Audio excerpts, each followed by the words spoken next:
برضو عندك مشاريع في العراق، لكن العائد منها أكبر بكتير جدا من أي بلد مستقر، أكبر بكتير جدا من أي بلد مستقر. أبارك لأبناء شعبنا العراقي العزيز في إنجاز هذا العقد. مدينة علي الوردي قالوا راح نسوي لك شارع خاص بيك للمدينة من بغداد إلى ايش قد قيمته؟ يمكن 174 مليار.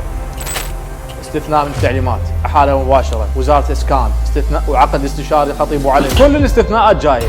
زين انا اسوي له شارع تتحمل الدوله 174 مليار، خو اسوي لغيره، خو اسوي البسمايه، خو اسوي اي منطقه للنهروان الحسينيه، خو اسوي لغيره، هذول بشر، هذول بشر. انا اجيب لي مستثمر مضروب مصر، مضروب دوليا، عليه تهم انه مطبع ب 100,000 اشكال، عنده تجربه سيئه وياي وصاعده ثروته بالعراق 2 مليار دولار، وانطيه كل هاي الاستثناءات. اعطيه استثناء من البيع وشرط الملكيه وشرط بيع على الخارطه، واستثناء من الاعلان، واستثناء من جلسه مجلس الوزراء بدون مقررات،